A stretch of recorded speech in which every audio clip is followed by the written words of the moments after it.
Great, thank you everyone for coming to this morning's session.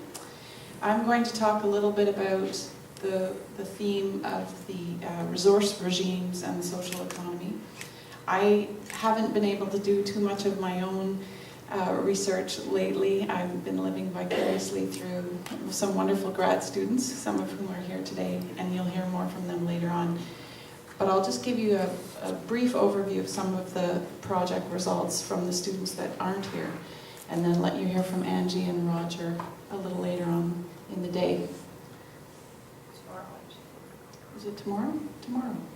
Sorry to make you panic, but you're presenting right after me.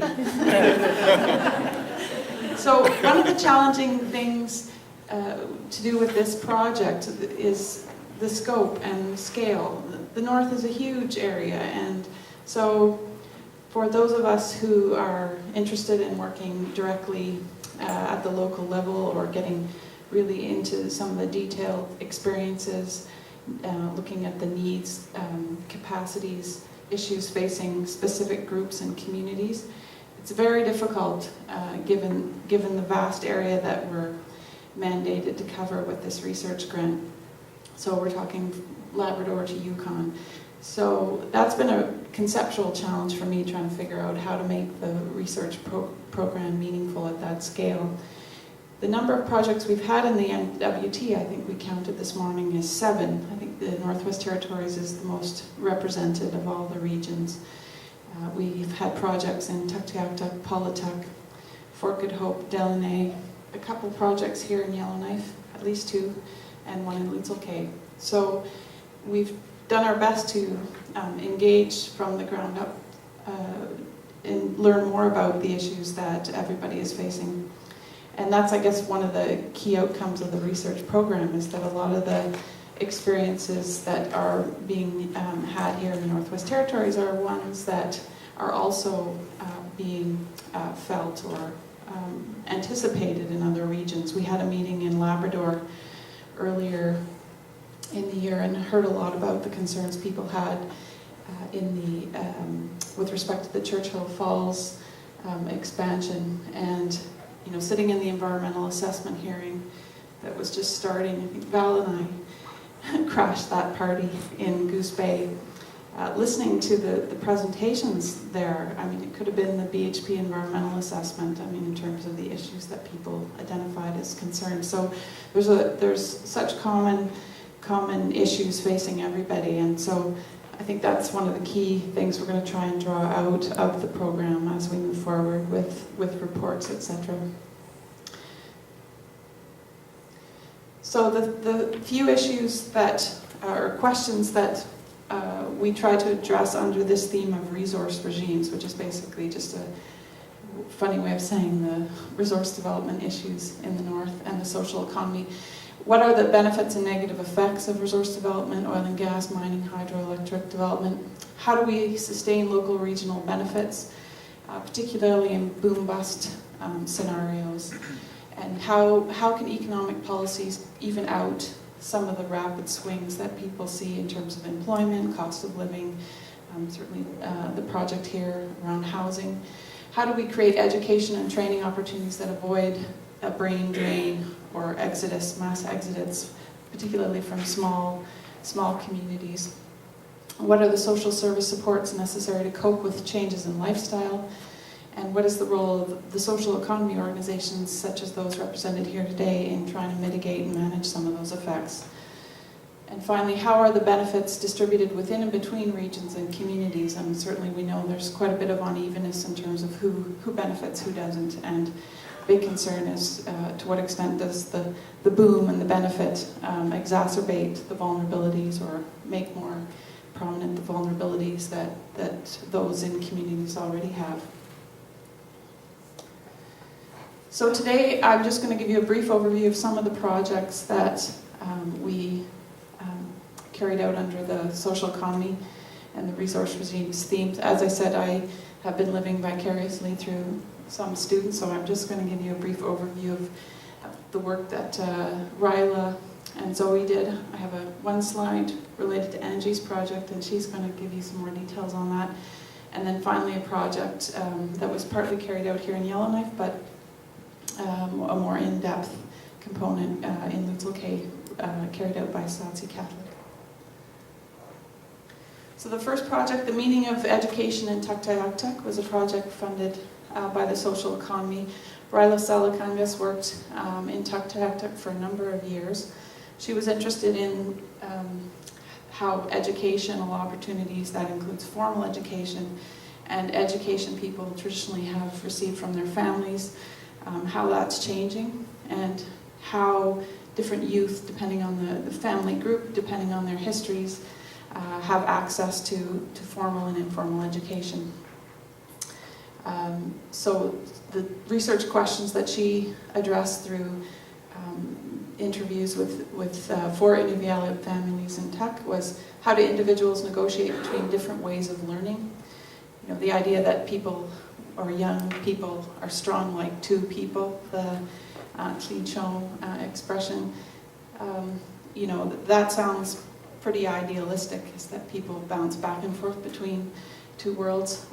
So Ryla was kind of looking at how do people actually do that on a day-to-day basis, and how do learning opportunities differ by family group. And as you might imagine, there's unevenness in learning opportunities attributed to individual choice, aptitude, family, kinship, and community influences, and particularly you know, as Tuk, like many other northern communities, becomes part of a more globalized society, that those kinds of influences are increasing. So Ryla's finished her thesis a year and a half ago, and so there's a couple of reports that are available from that project. The second project is one that was carried out in Paulatuk, the impact of participation in the wage economy on traditional harvesting. This project was initiated after we sat through some of the hearings on the Mackenzie Gas project, and were challenged by members of the Joint Review Panel, among others, Peter Usher, about data that supports the theory that increased wage employment actually is a benefit to the traditional economy. So that's an old question that has been around for decades, but seemingly during that process, the proponent of the project was able to essentially put forward their view that that community people, the traditional economy, would be a lot better off as a result of pipeline development. And there was seemingly no data to challenge that theory or that prediction from the proponent. So the project that Zoe looked at was how does people's time on the land change as a result of wage employment.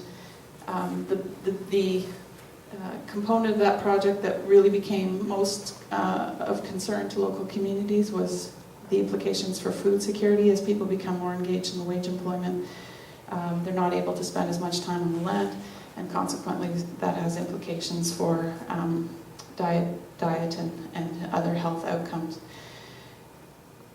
Next slide.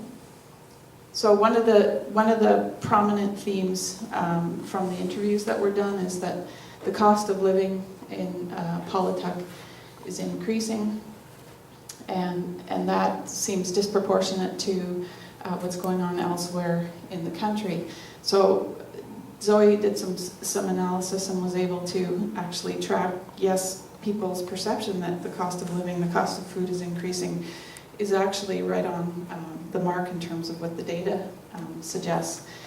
So that top line up there shows the proportion of average family income spent on food, so people having to spend more money on food between the period of 1999 to 2000, for those of you who can't read the dates.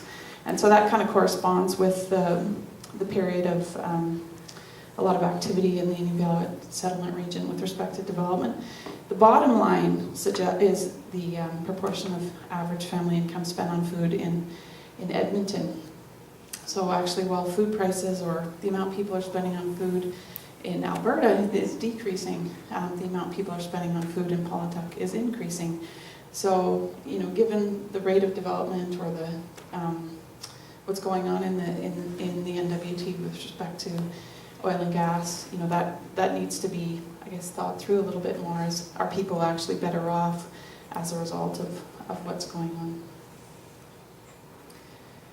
So I'll just briefly touch on this because Angie's going to spend a bit more time on it. And the project is looking at food security and the value of food from the land versus food from the store. Some of the key themes there relate to the impact of boom-bust economies on the amount of traditional food being consumed, and essentially some of the outcomes of that were that, as you might anticipate, traditional food consumption decreases in boom communities. So that work is consistent with research and recent reports on food insecurity in Nunavut and elsewhere. But more longitudinal data is needed to assess how ups and downs in the economic profile of each community affects diet. Next slide.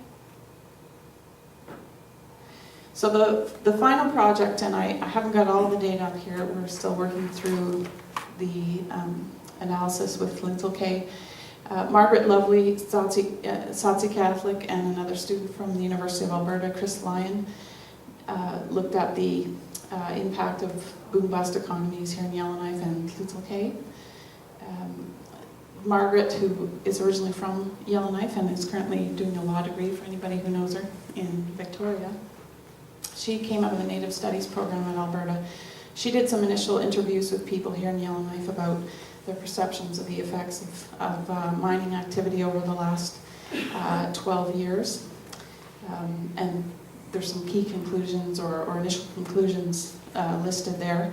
Chris Lyon took a look at the environmental assessment reports, the comprehensive study from the Diavik Diamond Mine and the BHP environmental assessment, and looked at the predictions that were made during that those processes and to what extent some of those predictions were in fact realized, or how far off the mark those EISs are, or comprehensive studies, because that's one of these sort of things that irk me in terms of some of these processes, is that some of those theories about how development will affect communities, some of the very idealistic views of industry to get their reports or their projects approved, those aren't necessarily that challenged, and they just keep repeating themselves over and over again in different kinds of scenarios.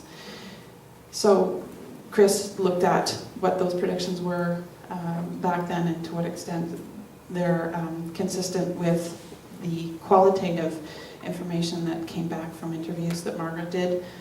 And then subsequent to that, we did a project in Lindsay Kay, which was a follow-up to some work we did in 1998-99, looking at the impacts of diamond mining on Lindsay Kay, then based on some community-defined indicators. So we were looking at how does diamond mining affect self-government, culture, economy, health at the local level. And so now we've got a kind of nice comparative data set from 2010, and we're able to compare that to 1999, 2000, to see what has changed in that 10-year period. So based on that, those three initiatives that Margaret, Chris, and Saatchi Catholic worked on, we're going to try and roll them together into a report that talks about essentially the effects of diamond mining in this region on community well-being.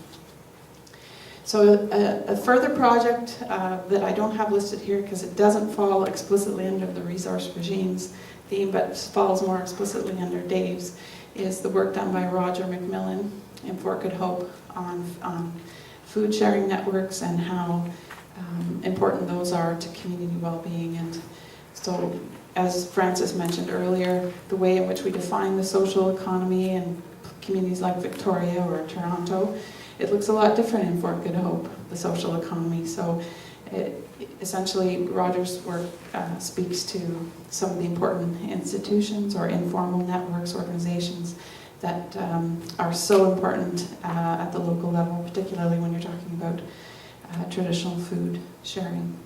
So with that, I'll pass the mic off to my colleague to the left, or back to Joanne.